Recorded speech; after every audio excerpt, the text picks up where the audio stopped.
पहले व्यापम घोटाले के अंदर तमाम 47 हत्याएं हो चुकी थी। इनकी कोई भी योजना का लाभ जमीन पर कहीं नजर नहीं आ रहा है। हाँ, जब चुनाव आता है तो कुछ ये करके दिखाने का प्रयास जरूर करते हैं। इन्हीं के राज पर जो है दलित के ऊपर पेशाब किया गया, ना वहाँ दलित कोई सुरक्षित है, ना ही कोई महिला सुरक्षित है, ना अल्पसंख्यक, और ना ही किसी प्रकार की कोई जनहित की इनके पास योजना है। राजे की नाराजगी जो है ज्यादा खतरनाक है, क्योंकि वो वहां पर स्थापित रही हैं और एक राजवाड़े खानदान से रही है, जिसके दम पर कांग्रेस वहां अपने आप को स्थापित कर पाई थी। अच्छा, वहाँ पे दिग्विजय सिंह और कमलनाथ का दो चेहरा है, तो क्या लगता है कौन सा चेहरा सीएम के लिए कांग्रेस आगे बढ़ाएगी? जब तेलंगाना राज्य 2001 में जब मांग हुई थी तो निश्चित तौर पर कांग्रेस ने ही इनका समर्थन करके वह एक स्थिति बना दी थी कि तेलंगाना राज्य का स्थापित किया जा सके। वैसी जी जो अपनी लड़ाई लड़ रहे हैं वो तो सर्वविदित है, और वो उनका जो एक फंडा रहता है मुस्लिम के संरक्षण की। तमाम तरह के जो साधु सन्यासी और पैदा हो गए हैं जो कहते हैं चाकू तेज करा लो, छुरी तेज करा लो। बघेल साहब ने जितनी भी बातें कही हैं पूरी की हैं। मिजोरम जो नॉर्थ ईस्ट स्टेट्स हमारे हैं, वहाँ की स्थिति बद से बदतर इस सरकार में हुई है। 5 राज्यों के विधानसभा चुनाव का बिगुल बज चुका है। नवंबर में चुनाव की तारीख आ गई है सामने, और 3 दिसंबर को ऐलान होगा। देखा जाए तो मध्य प्रदेश, राजस्थान, छत्तीसगढ़ में कांग्रेस बिल्कुल लड़ाई में है और बिल्कुल जीत समझी जा रही है। इस वक्त बनारस में है और इस मुद्दे पर हमारे साथ चर्चा करने के लिए राकेश चंद्र शर्मा मौजूद हैं। उनसे बातचीत करेंगे और उनसे जानेंगे कि आने वाले विधानसभा चुनावों में कांग्रेस की क्या हालत होगी और बीजेपी की क्या हालत होगी। सर, बहुत बहुत स्वागत है आपका। धन्यवाद। क्या लगता है, आज चुनावी बिगुल बज चुका है, डेट आ गई है, कांग्रेस की क्या स्थिति होगी तीनों राज्यों में जो मैंने प्रमुख से नाम लिए? निश्चित तौर पर राजस्थान, मध्य प्रदेश और छत्तीसगढ़ का आपने नाम लिया है, जिनमें 2 राज्यों में जो है राजस्थान में और छत्तीसगढ़ में मेरी सरकार है। और हमने जितने भी वादे किए थे, चाहे वो क्या कहते हैं हिमाचल प्रदेश के उसमें और कर्नाटक में, उनको हम लोग जो है पूर्ण रूप से लागू भी किए हैं। जैसे कि पुरानी पेंशन योजनाएं और तमाम जो जनहित और कल्याणकारी योजनाओं को हम लोगों ने लागू करके के जनता के बीच में अपने मजबूत वादों को स्थापित करने का प्रयास किया है। और साथ में यह साबित भी किया है कि हम जब भी आएंगे तो जनहित में जो भी देश के विकास में काम होगा हम उस तरफ की ओर बढ़ेंगे। रह गई मध्य प्रदेश की बात, मध्य प्रदेश में आप जैसा कि जानते हैं कि पिछली सरकार, कमलनाथ जी की सरकार को इन लोगों ने येन केन प्रकारेण पैसे के दम पर या जैसे भी ईडी और सीबीआई के जो हथियार बना करके इन लोगों ने जो सरकार गिराई और मध्य प्रदेश की सरकार पर वो कब्जा किया। कब्जा इसलिए करना इनके लिए जरूरी था कि जैसा कि पहले व्यापम घोटाले के अंदर तमाम 47 हत्याएं हो चुकी थी, और ये कहीं ना कहीं अगर कमलनाथ जी की सरकार रही थी तो इनका पर्दाफाश होता और ये सरकार बुरी तरह बदनाम होती। मगर इन्होंने अपने छल और प्रपंच से इस सरकार को गिरा करके काबिज किया था, काबिज हुए हैं।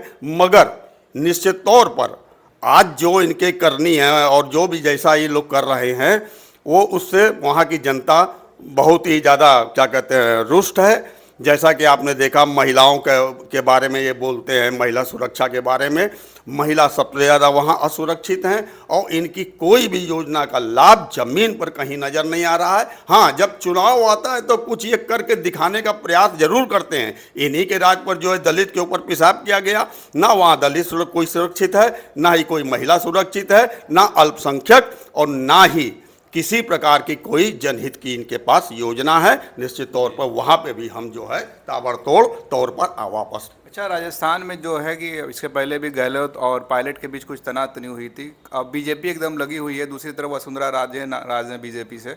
तो कहा जा रहा है कि एक तरफ बीजेपी पे भी नाराजगी है, एक तरफ कांग्रेस पे भी नाराजगी है, तो कहीं ना कहीं कांग्रेस को ये भारी पड़ सकता है। देखिए, भारी, अभी आपने कहा कि वहाँ वसुंधरा राजे की भी नाराजगी चल रही है। वसुंधरा राजे की नाराजगी जो है ज़्यादा खतरनाक है, क्योंकि वो वहाँ पर स्थापित रही हैं और एक राजवाड़े खानदान से रही हैं, जिसके दम पर कांग्रेस वहाँ अपने आप को स्थापित कर पाई थी। वो एक शक्ति थी। हमारे यहाँ क्या है कि हमारे यहाँ जैसा सचिन पायलट या अशोक गहलोत के बीच में कुछ अनबन है, जिसको जो है हमारे राहुल जी ने, वो शीर्ष नेतृत्व ने उसको स्थापित भी कर लिया है। और कुछ चीज़ें इंटरनली उन लोगों में आपस में जो है एक मेल मिलाप करा करके इस चुनाव के मैदान में हम लोग तैयारी के साथ उतरेंगे। और जो भी अशोक गहलोत जी की या कांग्रेस की हम लोग की जो उपलब्धियाँ हैं, उन्होंने भी वहाँ पर पुरानी पेंशन योजना को स्थापित किया है, उन्होंने भी वहाँ पर महिला सुरक्षा को मजबूत किया है। उन्होंने भी वहाँ पर जो है हिंदू मुस्लिम के जो आपसी खींचातानी है इसको ख़त्म करने के दिशा में अच्छे अच्छे प्रयास किए गए हैं, और जो हमारी जनहित की योजनाएं हैं उनका लाभ जनता के बीच में स्पष्ट रूप से दिखाई पड़ रहा है।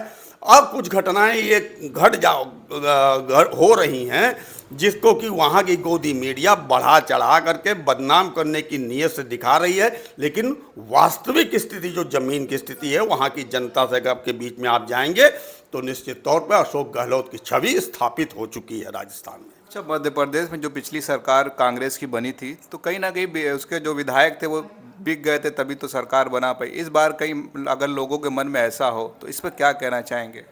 देखिए, पिछले हमने भी कुछ देर पहले ही आपसे बोला कि पिछली सरकार को उन्होंने ईडी सीबीआई के हाँक करके या डरा करके पैसे के दम पर सरकार तो गिरा ली थी, लेकिन आज की जो वर्तमान स्थिति है ऐसा प्रतीत होता है कि हमारे जो वर्तमान स्थिति में जो अभी नेता लोग हैं वह और पब्लिक भी, ऐसा नहीं है कि पब्लिक जो है जागरूक नहीं है, पब्लिक को ये पता है कि मेरे वोट को किस तरीके जो मैंने वोट दिया था अपने एक विचारधारा को ले करके उसको किस ढंग से वर्तमान सरकार ने वहाँ पे तोड़ा मरोड़ा, तो वो अब की बार अपने वोट और अपने अधिकार के प्रति ज़्यादा सतर्क और सजग होंगे और उस आधार को बना करके वो वोट डालेंगे, और निश्चित तौर पर ऐसा अब की बार नहीं होने वाला। अच्छा, वहाँ पे दिग्विजय सिंह और कमलनाथ का दो चेहरा है, तो क्या लगता है कौन सा चेहरा सीएम के लिए कांग्रेस आगे बढ़ाएगी? देखिए, दिग्विजय सिंह अपने अनुभव से बहुत सीनियर हैं और निश्चित तौर पे कांग्रेस को उनके अनुभवों का लाभ मिलता आया है और मिलेगा भी। रह गई कमलनाथ जी की बात, तो कमलनाथ जी जो है मध्य उम्र के हैं और एक युवा चेहरा के रूप में भी अपनी पहचान रखते हैं, और साथ ही उनके संघर्ष को भी हम लोग नहीं भूल सकते हैं, और उनकी लड़ाई कांग्रेस के लिए ज़्यादा सुदृढ़ होगी अपेक्षा के दिग्विजय सिंह के। तेलंगाना पर हम बात करेंगे। तेलंगाना में कहा जा रहा है कि इस बार कांग्रेस कुछ मजबूती दिखा रही है, लेकिन कहीं ना कहीं बीआरएस ने वहाँ बहुत सारे काम किए हैं। लोग कह रहे हैं कि तरह तरह के प्रोजेक्ट, बड़ी बड़ी कंपनियाँ, इंटरनेशनल कंपनियाँ स्थापित हुई हैं तेलंगाना में, तो कांग्रेस किस तरह उस जगह बनाएगी? क्योंकि बिल्कुल देखा जा रहा है कि उसकी सीट नहीं है, बीआरएस की ओवैसी की 7-8 सीट है। देखिए, तेलंगाना के अंदर जो स्थिति चल रही है, अगर तेलंगाना राज्य की बात किया जाए तो जब तेलंगाना राज्य 2001 में जब मांग हुई थी तो निश्चित तौर पर कांग्रेस ने ही इनका समर्थन करके वह एक स्थिति बना दी थी कि तेलंगाना राज्य का स्थापित किया जा सके, मगर कालांतर में क्या हुआ, भाजपा के साथ ये मिल करके सरकार बनाए और उनको जो है राज्य का दर्जा मिला। रही गई बात हमारी जो स्थिति है वहाँ पर, क्योंकि वहाँ जो क्या कहते हैं ओवैसी की जो आपने बात किया, ओवैसी जी जो अपनी लड़ाई लड़ रहे हैं वो तो सर्वविदित है, और वो उनका जो एक फंडा रहता है मुस्लिम के संरक्षण की बात। तो हम कांग्रेस की अगर जो नीति देखी जाए तो हर जगह पे, हर राज्यों में अगर देखेंगे तो हमारी नीति जो है मुस्लिम संरक्षण के साथ खड़ी रहती है, इसीलिए इन पर तुष्टीकरण का आरोप भी भाजपा सरकार यदा कदा अक्सर लगाया करती है। मगर ये तय है मानेंगे कि हमारी सरकार जो है अगर पूरे देश के अंदर खड़ी होती है तो जो भी अन्याय और अत्याचार हिंदू तुष्टीकरण के नाम पर और तमाम तरह के जो साधु सन्यासी और पैदा हो गए हैं जो कहते हैं चाकू तेज करा लो, छुरी तेज करा लो। आपको याद दिला दे रहा हूँ कि कर्नाटक में राहुल जी ने कहा था कि बजरंग दल पर बैन किया जाएगा, जिस पर कि भाजपा वालों ने कहा ये बजरंग बली को कैद करने की बात कर रहे हैं। बैन तो नहीं लगा? नहीं, बैन लगेगा। लगाने के लिए हमको जो है ये राष्ट्रीय स्तर की बात है, और हमको जब तक कि पूरे देश के अंदर हमारी ताकत को आप लोग नहीं खड़ा करेंगे, जब तक कि हम एक पूरे पूरब से लेके पश्चिम तक, उत्तर से लेके दक्षिण तक, जब तक कि हमारी विचारधारा का मजबूती से जनता को समझ नहीं आएगा, तब तक थोड़ा सा हम लोग को परेशानी हो। एक राज्य में अगर लगा देंगे तो दूसरे राज्य भड़काने में ये सफल रहेंगे, लेकिन हमको तो इस ढंग से काम करना है जहाँ पे हमारे देश की पूर्ण रूप जनता जो है हमारे विचारधारा के साथ सामाजिक समरसता को स्थापित करने के लिए, हिंदू मुस्लिम एकता, गंगा यमुनी तहजीब को स्थापित करने के लिए जो हमारे निर्णय होंगे वह सार्थक होना चाहिए और ज़मीनी स्तर पर नजर आना चाहिए। कांग्रेस भी बड़े बड़े वादे करके आई है तेलंगाना में, तो कहीं ना कहीं जो बीआरएस पार्टी है उसके अंदर खलबली मची हुई है, क्योंकि कांग्रेस ने कर्नाटक में करके दिखाया है और राजस्थान में भी कई सारी स्कीमें लागू की है, सिलेंडर कम किया है, हिमाचल में भी कई सारे काम किए। तो क्या लगता है कि इस बार कुछ बदलाव हो सकता है तेलंगाना में? तेलंगाना में बिल्कुल बदलाव होना चाहिए। तेलंगाना की जनता ने इतने दिन तक देख, हम मानते हैं कि उन्होंने जो है, क्योंकि नया राज्य था और नए स्तर पर वहाँ पे कुछ काम उन्होंने किया है, लेकिन जो हमने वादे अभी तक किए हैं और जहाँ जहाँ हमारी सरकार आई है, हमने अपने वादों को ज़मीन पर उसको जो है उतारा है और जनता के बीच में वो नज़र आया है। चाहे वो ओल्ड पेंशन स्कीम रही हो, चाहे वो क्या कहते हैं महिला सुरक्षा का बात हो, और चाहे मतलब जो भी हो, हमने जो गरीबों के लिए जो पेंशन योजना हेन तेन जो भी है, किसानों का MSP पर सब पर हम लोग जो बात किए हैं उसको किसी न किसी रूप में ज़मीन पर उतार रहे हैं। निश्चित तौर में तेलंगाना में ये चंद्रशेखर राव जी को इस बात का जो है डर भी है, दहशत भी है कि अगर कांग्रेस आएगी तो ये कही हुई बातों को पूरा करने में सक्षम है और ये पूरा करेगी। ऐसी स्थिति में उनकी राजनीतिक स्थिति खराब हो सकती है। निश्चित तौर पर वहाँ की जनता हमारे विचारों की जो श्रेष्ठता है उसको स्वीकार करते हुए हमें ज़मीन पर लेके आएगी। अंतिम दो सवाल रह गए हैं। छत्तीसगढ़ में पूछूंगा। छत्तीसगढ़ में कहा जाता है कि एक बार कांग्रेस रहती, एक बार बीजेपी रहती, तो कहीं क्या हो लगता है इस बार बीजेपी दोबारा आ पाएगी? देखिए, ये बात कही जाती है जी। कि एक बार कांग्रेस एक बार बीजेपी। ऐसा इसलिए होता है, कहीं ना कहीं जो सरकार चला रहा होता है वो जनता के साथ किए हुए वादों पर कहीं ना कहीं खरा नहीं उतर रहा होता है। मगर हमारी जो सरकार है आज छत्तीसगढ़ में जो है बघेल साहब की सरकार है।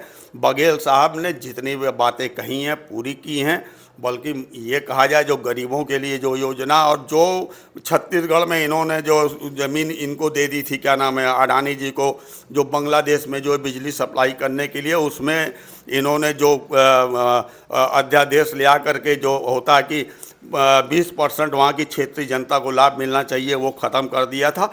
उसको भी बघेल सरकार ने जो है पुरानी योजना को मजबूती से लागू करके गरीबों के हित में काम किया और जो भी काम वो हो रहा है वो जनहित में हो रहा है। जो भी विकास कार्य हो रहा है वहाँ पे जनहित में हो रहा है। निश्चित तौर पर सरकार वहाँ पे इस बार बदलने वाली नहीं है। ये हवा डवा मीडिया वाले बनाते रहे, मगर ज़मीन पर अगर आप मजबूती देखेंगे तो बघेल जी के पैर ज़्यादा मजबूत, अन्य किसी भी नेता से ज़्यादा मजबूत नजर आएंगे।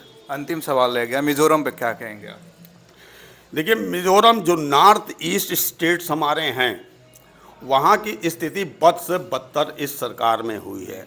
चाहे वो मणिपुर रहा हो, चाहे मिजोरम हो, चाहे उधर आसाम हो। आप देख रहे हैं कहीं सेना आपस में लड़ जा रही है, आसाम राइफल वाले लड़ जा रहे हैं, कहीं पुलिस और सेना लड़ जा रही है, कहीं कुछ इस तरीके की चीज़ें चल रही है जिनसे वहाँ की उधर की जनता इनसे एकदम त्रस्त और ऊब चुकी है। निश्चित तौर पर वहाँ की, अभी आपने देखा भी होगा मणिपुर में और मिजोरम में भी आपने देखा होगा, एकदम बुरी तरह से नकार दिया है वर्तमान सरकार को जो केंद्र में बैठी है। और निश्चित तौर पर इसका लाभ सीधे सीधे कांग्रेस के सिवा और किसी को नहीं मिलना है और हम वहाँ पे पुनः अपना राज स्थापित करेंगे। बहुत शुक्रिया। ये थे राकेश चंद्र शर्मा जी, जो कांग्रेस के वरिष्ठ नेता हैं वाराणसी में। और देखा जाए तो इन्होंने कई बातों को तर्कपूर्ण रखा और जाहिर सी बात है कि 2024 के इलेक्शन से पहले ये सेमीफाइनल माना जा रहा है। कहीं ना कहीं ये इलेक्शन आने वाले 2024 के लिए एक राह तैयार करेगा कि 24 में किसकी सरकार बनेगी।